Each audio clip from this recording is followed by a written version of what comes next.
दोस्तों, अगर आप छोटे व्यापारी हैं, ठेला रेहड़ी या फुटपाथ पर दुकान लगाते हैं और बिजनेस बढ़ाने के लिए पैसों की जरूरत है, तो सरकार आपके लिए एक बड़ा मौका लेकर आई है, प्रधानमंत्री स्वनिधि योजना। इस योजना के तहत आप बिना किसी गारंटी के आसान किस्तों में 10,000, 20,000 या फिर 50,000 तक का लोन आसान किस्तों में ले सकते हैं। और सबसे खास बात, ब्याज पर भी सरकार सब्सिडी दे रही है। इस वीडियो में मैं आपको बताऊंगा कि यह लोन कौन कौन ले सकता है, कैसे अप्लाई करना है, कौन कौन से डॉक्यूमेंट लगेंगे और सबसे जरूरी, पैसा आपके बैंक अकाउंट में कितने दिन में आ जाएंगे। तो वीडियो को आखिर तक जरूर देखिए, वरना आप इस सरकारी स्कीम का पूरा फायदा खो सकते हैं। और अगर आप चाहते हैं कि इसी तरह की जानकारी आप तक पहुंचती रहे, तो वीडियो को एक लाइक करके, चैनल को सब्सक्राइब करके बेल आइकन के घंटे को भी जरूर दबा दें।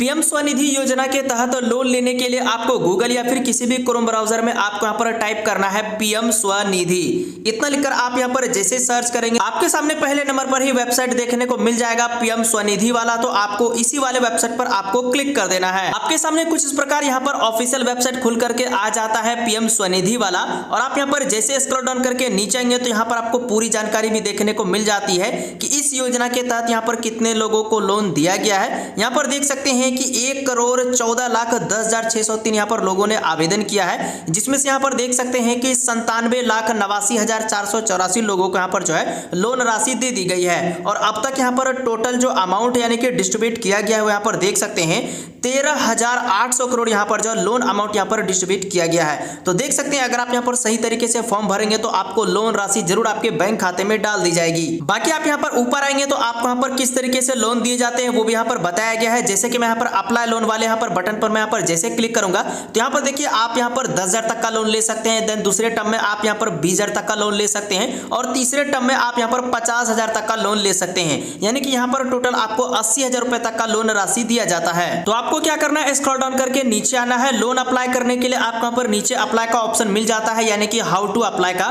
देन उसके बाद नीचे आएंगे तो यहाँ पर आपको ऑप्शन देखने को मिलता है अप्लाई ऑनलाइन। तो आपको क्या करना है, इसी वाले यहाँ पर ऑप्शन पर आपको यहाँ पर क्लिक करना है। उसके बाद आपके सामने इस प्रकार खुल करके आ जाता है। देन उसके बाद यहाँ पर आप जैसे स्क्रॉल डाउन करके नीचे आएंगे तो यहाँ पर आपको एक फॉर्म यहाँ पर डाउनलोड करने के लिए बोला जा रहा है। तो आपको क्या करना है, इस व्यू डाउनलोड फॉर्म इस वाले बटन पर आपको सिंपली क्लिक कर देना है। इसके बाद आपके फोन में ये वाला फॉर्म यहाँ पर जो है डाउनलोड हो जाता है। आपको क्या करना है, इस फॉर्म को आपको प्रिंट आउट करवा लेना है और इस फॉर्म को आपको अच्छी तरीके से फिलअप करना है। सबसे पहले यहाँ पर आपसे देखिए एप्लीकेशन नंबर यहाँ पर पूछा जा रहा है। तो आपको इन दोनों वाले ऑप्शन को आपको छोड़ देना है, जिनमें यहाँ पर रेड कलर का स्टार का बटन देखने को मिलता है, उस वाले ऑप्शन को भरना जरूरी होता है। तो आपको क्या करना होगा, सबसे पहले यहाँ पर जो भी यहाँ पर आपका नेम होगा, नेम ऑफ स्ट्रीट वेंडर, अपना नाम यहाँ पर आप यहाँ पर जो लिखेंगे पेन से आपको लिखना है। जैसा आपके आधार कार्ड में नेम है वैसा ही नेम आप यहाँ पर लिखेंगे। देन उसके बाद जो भी आपके फादर का नेम होगा, फादर का नेम आप यहाँ पर लिखेंगे। उसके बाद यहाँ पर आपको अपना डेट ऑफ बर्थ बताना है, जो भी आपका डेट ऑफ बर्थ होगा आधार कार्ड में सेम डेट ऑफ बर्थ आप यहाँ पर लिखेंगे। मैरिटल स्टेटस बताएंगे कि आप यहाँ पर मैरिड या फिर अनमैरिड है। मोबाइल नंबर आप यहाँ पर देंगे वह वाला मोबाइल नंबर जो आपके आधार कार्ड के साथ लिंक हो।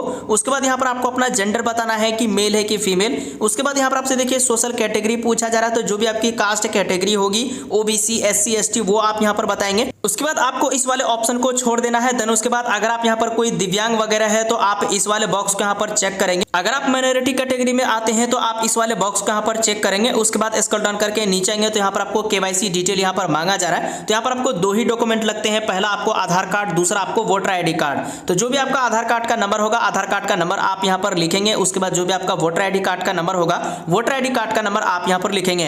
अगर आपके पास ड्राइवरी लाइसेंस है तो आप यहाँ पर ड्राइवरी लाइसेंस का नंबर भी दे सकते हैं, राशन कार्ड का नंबर भी दे सकते हैं, नहीं तो आप इन तीनों वाले ऑप्शन को छोड़ सकते हैं। उसके बाद यहाँ पर आपसे फैमिली डिटेल यहाँ पर पूछा जा रहा है। तो आप अपने फैमिली में जितने भी मेंबर हैं उनका यहाँ पर डिटेल देंगे, जैसे कि उनका नाम क्या है, उनसे आपका यहाँ पर क्या रिलेशन है, उनकी एज कितनी है वो आप यहाँ पर बताएंगे।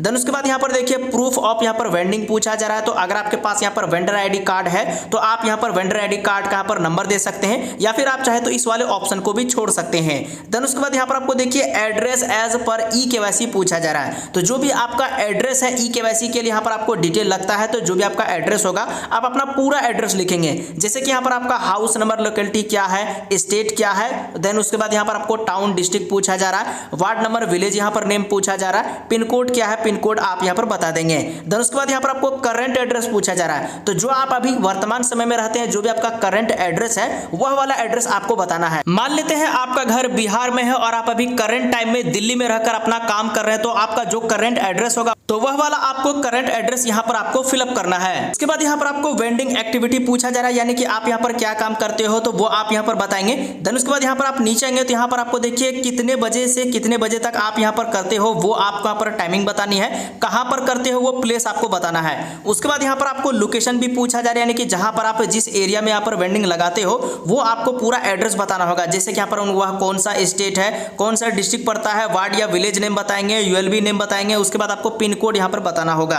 उसके बाद नीचे आएगा यहाँ पर आपको एवरेज मंथली सेल, यानी कि आप महीने का पर कितना सेल कर लेते हो, जो भी आप यहाँ पर काम करते हो महीने का पर कितना कमा लेते हो वो आपका पर बताना होगा। तो यहाँ पर आपको वह बता देना है। उसके बाद यहाँ पर आपको ऑप्शन आता है बैंक अकाउंट डिटेल का। तो जो भी आपका बैंक अकाउंट है, जिस वाले बैंक अकाउंट में आप लोन राशि लेना चाहते हैं, तो आपको क्या करना है, वह वाला बैंक नेम बताना है। उसके बाद यहाँ पर कौन सा ब्रांच है, ब्रांच का नेम आपको बताना है।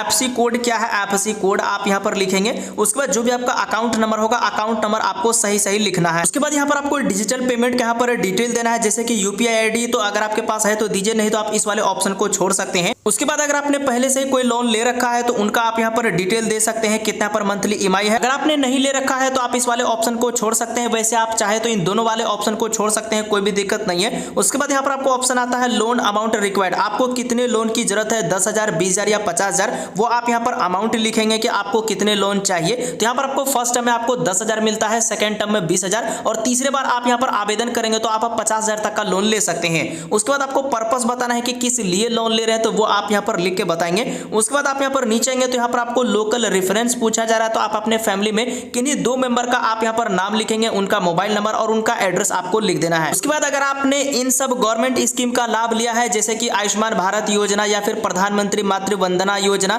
कई सारे यहाँ पर आपको स्कीम का नाम देखने को मिल जाएगा। अगर आपने इन सब स्कीम में से किसी एक भी योजना का लाभ लिया है तो उनके सामने यहाँ पर एक बॉक्स बना हुआ है, तो आपको यहाँ पर जो सही का चिन्ह लगा देना है। अगर आपने इनमें से किसी भी स्कीम का लाभ नहीं लिया है, जैसे कि देखिए अटल पेंशन योजना दिया गया है, तो किसी भी योजना का लाभ नहीं लिया है तो आपका पर नीचे आना है। आपका पर नन ऑफ द एबव का ऑप्शन दिया गया, इस वाले बॉक्स में इस तरीके से आपको सही का चिन्ह लगा देना है कि मैंने इन सब योजनाओं में से किसी भी योजना का लाभ नहीं लिया है। अगर आपने लिया है तो उनके सामने आपको सही का चिन्ह जरूर लगाना है। उसके बाद आपका पर डिक्लेरेशन यहाँ पर आ जाता है, आप इनको रीड करके पढ़ना चाहे तो पढ़ सकते हैं। बाकी आपका पर क्या करना है, यहाँ पर आपको डेट लिखना है, प्लेस यहाँ पर आपको लिखना है। उसके बाद यहाँ पर आपको सिग्नेचर कर देना है। अगर आप यहाँ पर अंगूठे का निशान देते हैं तो आपका पर अंगूठे का निशान जरूर लगा लेना है। इतना ही डिटेल आपका पर फिलअप करना है। सबसे पहले तो आप इस वाले फॉर्म को डाउनलोड करिए। डाउनलोड करने के बाद आप यहाँ पर प्रिंट आउट करवा लीजिए और अपने पेन से इस वाले फॉर्म को अच्छी तरीके से फिलअप कर लीजिए। और इस वाले फॉर्म के साथ साथ आपको अपना Aadhaar card, voter ID card, bank passbook और आपके 2 मेंबर का आधार कार्ड, इतना ही डॉक्यूमेंट आपको यहाँ पर जो अटैच करके जो भी आपका बैंक खाता होगा आप अपने नजदीकी बैंक ब्रांच में जाइए, वहां पर आपको जमा कर देना है। आप जैसे उनको बताएंगे कि मुझे पीएम स्वनिधि योजना के तहत जो भी आपका अमाउंट होगा 10,000, 20,000 या 50,000 रुपए का लोन लेना है, उसके लिए मुझे यहाँ पर आवेदन करना है, तो वो यहाँ पर इस तरीके से आप आवेदन कर सकते हैं। दूसरा तरीका, आप यूएलबी कार्यालय में भी जाकर के या फिर शहरी स्थानीय निकाय प्रभारी यानी कि ब्लॉक के माध्यम से भी आप यहाँ पर आवेदन कर सकते हैं। आवेदन करने के बाद आपके फॉर्म की जांच की जाती है। अगर आप इस योजना के पात्र होते हैं तो आपके बैंक खाते में 30 से 40 दिन के अंदर जो भी लोन राशि होगी वो आपके खाते में डाल दी जाती है। और अगर आप 50,000 से ज्यादा लोन लेना चाहते हैं अपने न्यू बिजनेस को स्टार्ट करने के लिए, तो आप इस वाले वीडियो को देख सकते हैं।